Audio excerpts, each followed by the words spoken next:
Parents of teenagers. Parents of teenagers come to me all the, you know, I have my son, he just doesn't listen to me anymore. Can you talk to him? Like I have some prescription drug that I carry with me that, you know, or you know what it is, the son comes over, I'm gonna be like, and all of a sudden, he'll be this amazing kid. You know, but if you just talk to him, no. What if you talk to him? And where were you when there was time to talk to him? Let me tell you something about, I'm going to talk about parents first a little bit, then I'll talk about couples, and that's the only time we have. Two things. Two kinds of fundamental relationships, your relationship with your children and your relationship with your spouse. So we'll talk about some very basic things in regards to both. When your children are little, when they're 5, 6, 7, 2, 3, 4, you know what the most important thing is? I have 5 of those, I could tell you. The most important thing to them is your approval. They want to make you proud, man. They want to show you what they did. I'll be on an important work phone call, and my son will come over, my 2-year-old will come over, Abba. I'm like, okay, hold on. What is it? Nothing. I'll go back on the phone and he'll start calling me again. I'll be like, okay. What is it? I want to show you something. What do you want to show me? That is it. But you know what I'm supposed to do? Oh my God, that's awesome. Do it again. I'll call you back. You're supposed to appreciate what your children do. They live for that. They desire that more than anything else. I have 3 girls, and you know the difference between girls and boys. Boys can't sit still, and girls can't stop this, right? So I pick my girls up from school. One's in 1st grade, the other's in 3rd grade. I pick them up from school. It's a 25-minute ride back home, and what are they doing the whole way?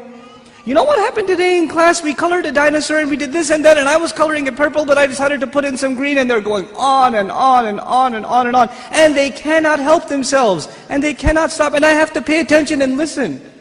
I have to listen and say, oh, what about blue? No, I did only a little bit blue, right? I have to pay attention. And you know why I'm saying all of this?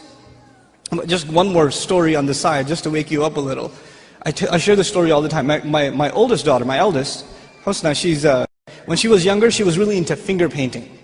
So she'd dip her hands in paint and just making a big old mess, right? And she brings this big cardboard to me, and it's a big blob of blue. I don't see anything, right? And she says, Abba, look what I made. And I'm sitting there going, that's awesome, a mountain. And she says, no, it's Mama. And I was like, oh, don't tell Mama. But the point I'm trying to make is they live for your approval. Live for it.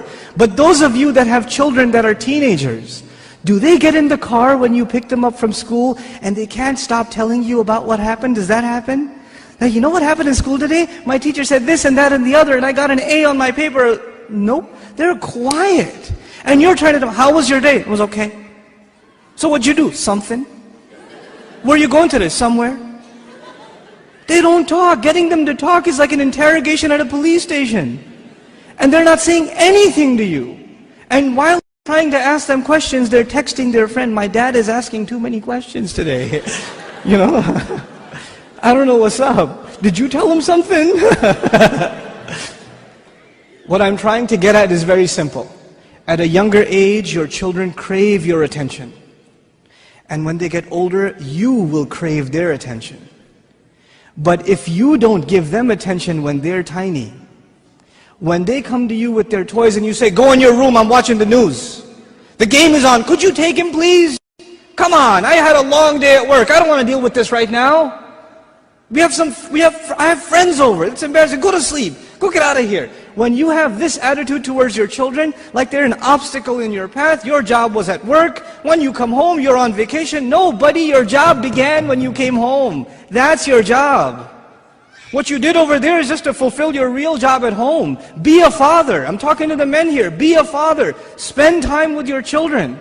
They're not just there so you put them in school and you come home from work, you just want to go to sleep, you don't want to bother with anybody, you don't want to talk to them, and actually the easiest way to not talk to them is get them an iPod Touch and an iPhone, and get them a computer and a laptop in their own room with high-speed internet, so you don't even have to look at their face. They could just be in their room all day Facebooking, finding themselves a new set of parents online. Seriously. Be a father, be a mother. Don't replace your motherhood and your fatherhood with these things, because if you do, when they become independent, you know what happens to most parents? To most of you, your children, they only see you as a bunch of dollar signs walking around. And the only time they come and talk to you, Dad, can I have $5? Actually, nobody asks for $5 anymore, right? It's 20s nowadays. And I know youth, they haven't seen money that small. They don't know fives. Can I have $20? Can I go to the mall? Can you drop me off? Can I go over to my friend's house? Can I do this? Can I do that? Can I do the other? When they want something, they come to you. Otherwise, you don't see them. And when they get to a certain age where they are old enough to make their own little bit of money, guess what? You're not going to see them at all. Because your cash register is no longer relevant. That's no longer relevant. If this is the relationship you are setting yourself up for, you're headed for destruction. We got to change this now. And the way to change it, and it's going to be hard for a lot of you to implement this, but we have to be friends with our children. We have to be their best friends. They should enjoy hanging out with us the most, the parents.